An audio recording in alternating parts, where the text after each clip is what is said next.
ঈদযাত্রার খবর জানতে রাজধানীর গাবতলী বাস টার্মিনাল থেকে যোগ দিচ্ছি সহকর্মী ইমন মাহমুদের সঙ্গে। ইমন, শুভ সকাল আপনাকে। বাড়তি ভাড়া আদায়ের যে অভিযোগ প্রতিবার ঈদের সময় থাকে, সেই অভিযোগ যাত্রীদের মধ্যে রয়েছে কিনা এবং যারা টিকিট বিক্রেতা রয়েছেন তারা কি বলছেন? যাত্রীর বাড়তি চাপ সামলাতে কি ব্যবস্থা গ্রহণ করা হয়েছে? সকাল তামান্না, আমি এই মুহূর্তে আছি গাবতলী বাস কাউন্টারে, যেখান থেকে মূলত উত্তরবঙ্গ এবং দক্ষিণ পশ্চিমাঞ্চলের রুটের বাসগুলো ছেড়ে যায় এবং সকাল থেকে এখানে আছি এবং যত সময় গড়াচ্ছে সময়ের সাথে সাথে ঘরমুখো মানুষের ভিড় বাড়ছে। এবং আপনি যে প্রশ্নটি করলেন যে বেশি ভাড়া নেওয়া হচ্ছে কিনা, হ্যাঁ, এটি বাংলাদেশের যে ঘরমুখো মানুষের যে যাত্রা এবং যাত্রার সময় যে ঈদ আনন্দের এই সময়টাকে পুঁজি করে আসলে সব সব সব মাধ্যমে কিন্তু ভাড়া বেড়ে থাকে, যেটি আসলে যার প্রশ্ন আছে, যার বারবার এই সমস্যার কথা উত্থাপিত হচ্ছে, কিন্তু সবাই বুঝছে, কিন্তু এটি একটি ওপেন সিক্রেটের মতো হয়ে গিয়েছে যে যার কোনো সমাধান নেই। আপাতত এটি সমাধানযোগ্য নয় বলেই হয়তো বাংলাদেশের মানুষ ধরে নিয়েছে এবং সেভাবেই তারা মেনে নিয়েছে। এই গাবতলী বাস টার্মিনালেও ঠিক একই অবস্থা। যারা বিভিন্ন রুটের যাত্রীরা আছেন তারা জানাচ্ছেন যে তাদের কাছ থেকে অন্যান্য স্বাভাবিক সময়ে যে ভাড়া নেওয়া হয় তার চেয়ে তুলনামূলক বেশি ভাড়া নেওয়া হচ্ছে। তবে বাস কাউন্টারে যারা আছেন তারা তাদের সেই চিরাচরিত উত্তর যে তারা নির্ধারিত ভাড়ায় নিচ্ছেন, তবে এর আসলে যে রাষ্ট্রীয় পর্যায় থেকে সমাধান, সেই সমাধানের উদ্যোগ মৌখিক পর্যায়ে থাকলেও আসলে বাস্তবে তা কোনো প্রতিফলন ঘটায়নি। তবে তার মধ্যেও আসলে মানুষ, যেহেতু ট্রেনই মানুষের প্রথম পছন্দে থাকে বাংলাদেশের মানুষ, তবে সব রুটে আসলে ট্রেন না থাকার কারণে এবং আরেকটি ব্যাপার হলো যে অনলাইনে ট্রেনের টিকিট পর্যাপ্ত না থাকার কারণে কিন্তু মানুষ বাধ্য হয়ে বাস যাত্রাকেই বেছে নেয়। এবং আরেকটি গুরুত্বপূর্ণ যে সংকট যোগ হয়েছে বিগত বেশ কয়েক বছর ধরে, যে নারী যাত্রীদের জন্য ট্রেন যাত্রা বেশ অনিরাপদ হয়ে উঠেছে, বিশেষ করে তারা টিকিট পাওয়া সত্ত্বেও কিন্তু ট্রেনে উঠতে পারছেন না। সব মিলিয়ে যার কারণে বাস যাত্রাতেই যেহেতু একটি টিকিট কাটলে নির্ধারিত আসন পাওয়া যায়, সেই বিবেচনাতেই যাত্রীরা একটু নিরাপদে যাওয়ার জন্য, একটু স্বস্তিতে যাওয়ার জন্য মূলত বাস যাত্রাটিকে বেছে নিচ্ছেন। এবং এখানে গাবতলী বাস কাউন্টার থেকে উত্তরবঙ্গ এবং দক্ষিণ পশ্চিমাঞ্চলের বিভিন্ন রুটের বাস যাচ্ছে, বিশেষ করে যশোর, চুয়াডাঙ্গা, কুষ্টিয়া এবং এছাড়াও সিরাজগঞ্জ, রাজশাহীর বাসগুলো কিন্তু এই গাবতলী থেকে যেয়ে থাকে। এবং সবচেয়ে বড় যে ভিড়টা হয় ঘরে ফেরা মানুষের, সেটি এই গাবতলী বাস স্ট্যান্ড থেকে হয়ে থাকে। এবং আজকেও সকাল থেকে ভিড় হচ্ছে এবং বাস কাউন্টারের যারা আছে তাদের সাথে কথা বলে আমরা জানতে পেরেছি, তারা বলছেন যে এবছর তুলনামূলক তাদের কাছে মনে হচ্ছে যে বাস কাউন্টারে বা ঈদের যাত্রায় তাদের যাত্রী সংখ্যা কিছুটা কম। তবে তারা ধারণা করছেন যেহেতু আগামীকাল ঈদ এবং আজকেই ঘরে ফেরার সেই দিন, সুতরাং যত সময় গড়াবে, অর্থাৎ কিছুক্ষণ পর থেকে আসলে মানুষের চাপ বাড়তে পারে বলে বাস কাউন্টারের সাথে যারা সংশ্লিষ্ট হয়েছেন তারা আমাদেরকে জানিয়েছেন। এই ছিল গাবতলী বাস কাউন্টার থেকে ঈদযাত্রার সবশেষ খবর। তামান্না, অসংখ্য ধন্যবাদ আপনাকে আমাদের সঙ্গে যুক্ত হবার জন্য। এরই মধ্যে আমাদের সঙ্গে যুক্ত হয়েছেন হোসাইন আলী বাবু গাজীপুর থেকে, তার সঙ্গে কথা বলবো। বাবু, গাজীপুরের কোন কোন রাস্তাগুলোতে তীব্র যানজট হয়েছে এবং যানজট নিরসনে কোনো ব্যবস্থা গ্রহণ করেছে কিনা আইনশৃঙ্খলা রক্ষাকারী বাহিনী, এবং বাড়তি ভাড়া আদায়ের কোনো অভিযোগ যাত্রীদের পক্ষ থেকে রয়েছে কিনা? তামান্না, ঢাকা টাঙ্গাইল মহাসড়কের চন্দ্রামোড় এবং ঢাকা ময়মনসিংহ মহাসড়কের যে চান্দনা মোড়, দুইটি জায়গাতেই আসলে গাড়ির বেশ চাপ এবং দীর্ঘ সারি, যাত্রীদের উপস্থিতি চোখে পড়ার মতো। গতকাল সন্ধ্যার পর থেকে আসলে যাত্রীদের যে চাপ সেটা কিছু শুরু হয়েছে। এছাড়াও কিন্তু আসলে আমরা দেখেছি যে রাত 11টা পর্যন্ত যে ঢাকা টাঙ্গাইল মহাসড়ক যে চন্দ্রামোড়, সেই চন্দ্রামোড় থেকে একেবারে 10 কিলোমিটার দীর্ঘ যানজট ছিল।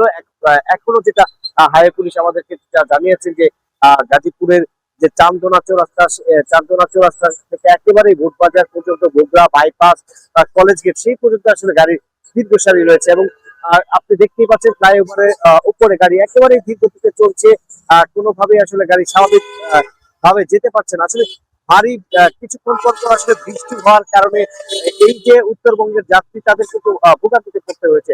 তার পাশাপাশি আসলে হাইওয়ে পুলিশ যেটা বলছে যে আসলে গতকালকে একসাথে ৪৫ ভাগ শিল্প কারখানা ছুটি হওয়ার কারণে বড় ধরনের একটি চাপ সৃষ্টি হয়েছে যাত্রীদের, কিন্তু এখনো পর্যন্ত সব যাত্রী যেতে পারেনি। সকালেও কিন্তু অনেক যাত্রী চান্দনা চৌরাস্তা এবং চন্দ্রাতে আমরা দেখেছি যে যাত্রীদের বেশ উপস্থিতি রয়েছে, সেখানে কিন্তু আসলে তারা গাড়ি পাচ্ছে না, আর দীর্ঘক্ষণ অপেক্ষা করে তারা গাড়ি আসলেও আসলে গাড়িতে উঠতে পারছে না, কারণ যেসব গাড়ি আসলে ছেড়ে আসছে গাবতলী মহাখালী থেকে, সেসব গাড়ি একেবারেই ভরে আসছে, যার কারণে তারা গাড়িতে উঠতে পারছে না, বড় ধরনের একটি তাদের ভোগান্তিতে পড়তেছে। এছাড়াও পুলিশ প্রশাসন বলছে যে আসলে এই যে শিল্প কারখানা ছুটি হওয়ার পরে বড় ধরনের একটি চাপ সৃষ্টি হয়েছে, সেটি আসলে সামাল দিতে তাদের অনেকটাই ব্যাক পেতে হচ্ছে। তারা যেটা বলছেন যে আসলে এবারের ঈদে আসলে দুদিনে আসলে ছুটি দেওয়ার কারণে বড় ধরনের একটি চাপ সৃষ্টি হয়েছে। কারণ গাজীপুর হচ্ছে শিল্প অধ্যুষিত এলাকা, এই শিল্প এলাকায় 2000 উপরে শিল্প কারখানা রয়েছে এবং 40 লাখের উপরে শ্রমিক কিন্তু এখানে কাজ করেন। আসলে এই যে 20 লাখ মানুষ একদিন দুদিন করে যাচ্ছে, আসলে এই যে যাওয়ারটা তো আসলে তারা বড় ধরনের চাপে পড়ছেন। আমরা আমরা জেলা পুলিশের সাথে কথা বলেছিলাম। জেলা পুলিশ যেটা জানিয়েছেন যে আসলে বিভিন্ন জায়গায় বৃষ্টি হওয়ার কারণে খানাখন্দ সৃষ্টি হয়েছে। খানাখন্দ সৃষ্টি হওয়ার কারণে আসলে গাড়ি স্বাভাবিকভাবে যেতে যাচ্ছে না এবং অনেক গাড়ি আসলে ইঞ্জিন বিকল হচ্ছে। সেই ক্ষেত্রে আসলে বড় ধরনের জটলা এবং বড় ধরনের যানজট সৃষ্টি হচ্ছে। এবং জেলা প্রশাসন থেকে আসলে কয়েক ধাপে নির্বাহী ম্যাজিস্ট্রেট থাকলেও আসলে কোনো ধরনের তারা কোনো কিছুই করতে পারছে না। আসলে যেই পরিমাণ চাপ, সেই চাপ কোনোভাবেই সামাল দিতে পারছে না। এই যে দুর্ভোগ আর যন্ত্রণা নিয়েই কিন্তু তারা তাদের নিজ গন্তব্যে যাচ্ছেন। তামান্না, এই ছিল আমার কাছে উত্তরবঙ্গের ঈদযাত্রার সর্বশেষ। বাবু, অসংখ্য ধন্যবাদ আপনাকে আমাদের সঙ্গে যুক্ত হবার জন্য। দর্শক, ঈদযাত্রার আরও খবর জানতে রাজধানীর কমলাপুর রেল স্টেশন থেকে যুক্ত হব সহকর্মী জিসান আহমেদের সঙ্গে। জিসান, শুভ সকাল আপনাকে। কমলাপুর রেল স্টেশনে রয়েছেন। সকাল থেকে ট্রেন যেগুলো ছেড়ে গিয়েছে সেগুলো কি সময় মতন ছেড়ে গিয়েছে কিনা, শিডিউল বিপর্যয়ের খবর জানতে চাই এবং যাত্রীদের কোনো অভিযোগ রয়েছে কিনা। তামান্না, কমলাপুর রেল স্টেশনে ঘরমুখী মানুষের উপচে পড়া ভিড়। আমার পেছনে যে ট্রেনটি রয়েছে তিস্তা এক্সপ্রেস, এটি ছেড়ে যাবে জামালপুরের উদ্দেশ্যে। এই ট্রেনটি 7:30 ছাড়ার কথা রয়েছে।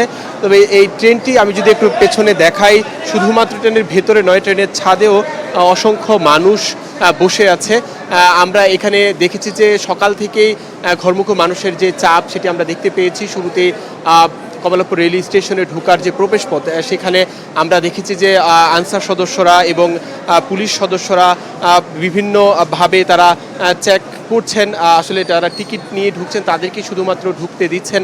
এখানে এসে আমরা জানতে পেরেছি আজকে সারাদিনে 53টি ট্রেন ছেড়ে যাবে কমলাপুর রেল স্টেশন থেকে। তবে সকাল থেকে একটি ট্রেনের শিডিউল বিপর্যয় হয়েছে, সেটি হচ্ছে নীলসাগর এক্সপ্রেস, যেটি লালমনিরহাটের উদ্দেশ্যে যাওয়ার কথা ছিল 6:45। সেই ট্রেনটি 9টার দিকে ছাড়ার কথা আমরা জানতে পেরেছি কর্তৃপক্ষের কাছ থেকে। এবং কারণ হিসেবে যেটি জানানো হয়েছে, গতকালকে ভারী যে বৃষ্টি হয়েছে, মুষলধারে বৃষ্টি এবং ঝড় হয়েছে, তার কারণেই মূলত এই শিডিউল বিপর্যয় হয়েছে বলে আমরা জানতে পেরেছি। আপনাকে যদি একটু দেখানোর চেষ্টা করি যে তিস্তা এক্সপ্রেস সেখানে এখনও 7:30টায় ছাড়ার কথা রয়েছে, এখনও বেশ কয়েক মিনিট বাকি আছে। কিন্তু যারা যাত্রী রয়েছেন তারা এখনও আসছেন এবং যাত্রীদের পরিবারের সঙ্গে ঈদের আনন্দ ভাগাভাগি করার জন্য তাদের ভিতরে যে একটি আসলে যে ব্যাকুলতা, সেটি আমরা দেখতে পেয়েছি। আমরা কথা বলেছি যারা ছাদে উঠেছেন, যদিও অনেক ঝুঁকি রয়েছে তারপরও তারা ছাদে উঠছেন। এখানে রেল কর্তৃপক্ষের কাছ থেকে বারবারই মাইকে ঘোষণা করা হচ্ছে যেন কেউ যেন ছাদে না ওঠে, কিন্তু আমরা কার্যকর কোনো পদক্ষেপ নিতে দেখিনি রেল কর্তৃপক্ষের কাছ থেকে। তবে মাইকিং করা হচ্ছে কিছুক্ষণ পরপর যেন ট্রেনের ছাদে কেউ না ওঠে। এদিকে আমরা দেখেছি যে যখনই আমরা ঢুকছিলাম কমলাপুর রেল স্টেশনে, তখনই আসলে যাত্রীদের এত বেশি চাপ ছিল যে ভিতরে ঢোকার মতো অবস্থাও ছিল না। পরিবার পরিজনের সঙ্গে ঈদের আনন্দ ভাগাভাগি করার জন্য তারা শেষ মুহূর্তে তারা বাড়ির উদ্দেশ্যে রওনা হচ্ছেন তাদের গন্তব্যে যাওয়ার জন্য। এবং তারা বলছেন যে এবারের ঈদের যে যাত্রা সেটি অনেকটাই স্বস্তির। এখন পর্যন্ত তারা বলছেন যে অন্যান্য ঈদের তুলনায় এবারের ঈদের যাত্রাটাও তাদের কাছে অনেকটাই স্বস্তির। এবং আমরা দেখেছি যে এখানে কেউ কেউ অভিযোগ করেছেন টিকিট কালোবাজারি নিয়ে। তারা বলছেন যে টিকিট পাওয়া যায় না, এটা অনেক দীর্ঘদিনের একটি অভিযোগ। তাও বরাবরের মতো আজকেও আমরা এমন অভিযোগ শুনতে পেয়েছি যাত্রীদের কাছ থেকে। এবং তারা আমাদেরকে জানিয়েছেন যে ভবিষ্যতে আরও বেশি যেন স্বস্তি নিয়ে বাড়ি যাওয়া যায় সে ব্যবস্থার কথাও তারা জানিয়েছেন, সেই দাবিও তারা করেছেন।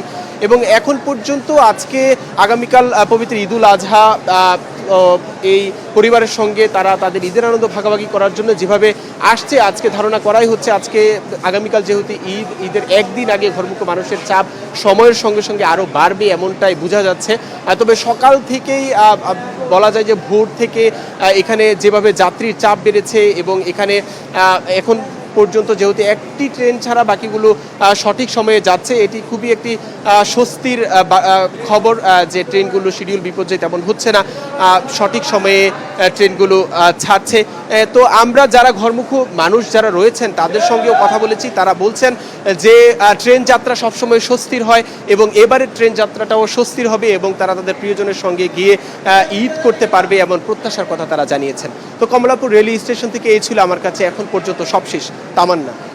অসংখ্য ধন্যবাদ আপনাকে আমাদের সঙ্গে যুক্ত হবার জন্য। দর্শক, এবার একটু চট্টগ্রাম রেল স্টেশনের খবরাখবর জানতে চাই। ঈদ যাত্রার শেষ দিনে ঘরমুখো মানুষের চাপ বেড়েছে চট্টগ্রাম রেল স্টেশনেও। শেষ মুহূর্তে ট্রেনে করে বাড়ি ফিরতে ভিড় করছেন যাত্রীরা। এই পরিস্থিতির খবরাখবরই আমাদেরকে জানাবেন আমাদের সহকর্মী মামুনুর রশিদ অভি, তিনি যুক্ত হয়েছেন। অভি, আপনার কাছ থেকে জানতে চাই ঘরমুখো মানুষের চাপ কিরকম। আমরা ঢাকা রেল স্টেশন থেকে জানছিলাম আমাদের সহকর্মীর মাধ্যমে, আপনার কাছ থেকে চট্টগ্রামের খবর জানতে চাই। আগামীকাল যেহেতু পবিত্র ঈদুল আজহা অনুষ্ঠিত হবে, সে কারণেই চট্টগ্রাম রেল স্টেশন থেকে সকাল থেকেই ঘরমুখো মানুষের অনেক চাপ ছিল এবং সকাল থেকে এখন পর্যন্ত সকাল থেকে প্রায় কয়েকটি ট্রেন বিভিন্ন গন্তব্যে ছেড়ে গেছে, ফলে সেই সমস্ত ট্রেনগুলোতে অনেক চাপ ছিল। এবং এই ট্রেনটি দেখতে পাচ্ছেন, এটি সিলেটের উদ্দেশ্যে কিছুক্ষণ পরেই ছেড়ে যাবে পাহাড়িকা এক্সপ্রেস এবং মানুষজনের উপস্থিতি অনেকটা কম, কারণ গতকাল পর্যন্ত যে পরিমাণ মানুষের চাপ ছিল গত রাত পর্যন্ত, সে তুলনায় আজকে সকাল থেকে যাত্রীদের চাপ কিছুটা কম।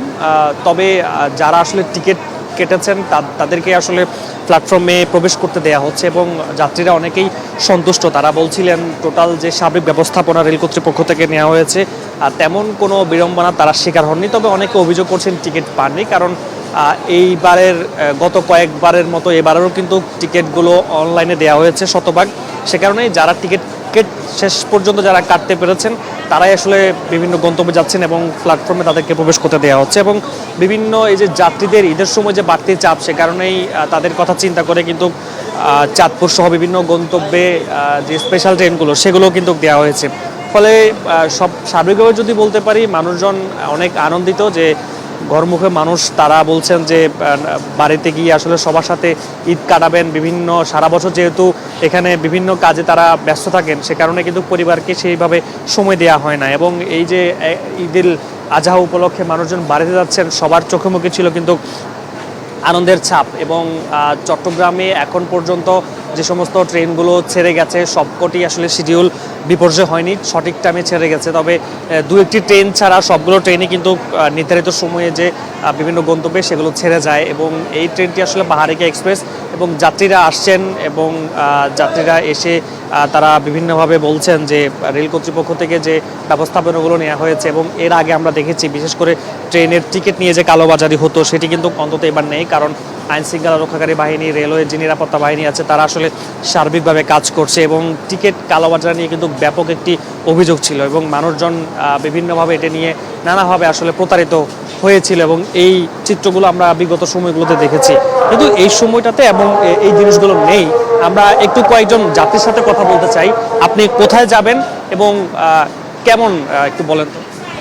আমি লাকসাম যাব, চট্টগ্রাম থেকে লাকসাম যাব পরিবারের সাথে ঈদ আনন্দ ভাগাভাগি করে নিতে। পাড়া প্রতিবেশী, বন্ধু বান্ধব, মোটামুটি একটা ঈদের আমেজ লাগতেছে আমাদের কাছে।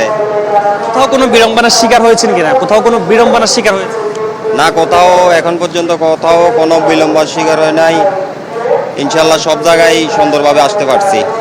ধন্যবাদ। একজন যাত্রী বলছিলেন তিনি আসলে সন্তুষ্ট এইবারের যে ব্যবস্থাপনা সেই ব্যবস্থাপনা নিয়ে, কারণ সবার চোখে মুখে আসলে আনন্দের ছাপ এবং পরিবারের সাথে ঈদ উদযাপন করবেন এটি চিন্তা করতে অনেকে বলছিলেন যে সারা বছর যেহেতু পরিবারকে সময় দিতে পারেন না, বিভিন্ন কাজে কর্মে ব্যস্ত থাকেন, সে কারণে কিন্তু এবারের যে ঈদ যাত্রা বলা যায় সবারই সুন্দর হচ্ছে এবং কোনো ধরনের অব্যবস্থাপনা এখন পর্যন্ত আমাদের চোখে পড়েনি। সব মিলিয়ে বলা যায় চট্টগ্রামের এখন পর্যন্ত যে সমস্ত ট্রেনগুলো সেগুলো নির্ধারিত সময় ছেড়ে গেছে এবং এটি পাহাড়িকা এক্সপ্রেস সেটিও 8:45 মিনিটে সিলেটের উদ্দেশ্যে ছেড়ে যাবে। এর পরবর্তীতে সারাদিনভাবে কিন্তু চট্টগ্রাম থেকে বিভিন্ন জায়গায় ঢাকা, সিলেট, ময়মনসিংহ সহ বিভিন্ন জায়গায় কিন্তু ট্রেনগুলো ছেড়ে যাবে এবং যাত্রীদের যে সন্তুষ্টি সেটি কিন্তু দারুণ ছিল বা কারো কোনো তেমন বড় আকারে অভিযোগ নেই। তামান্না। অসংখ্য ধন্যবাদ আপনাকে আমাদের সঙ্গে যুক্ত হবার জন্য।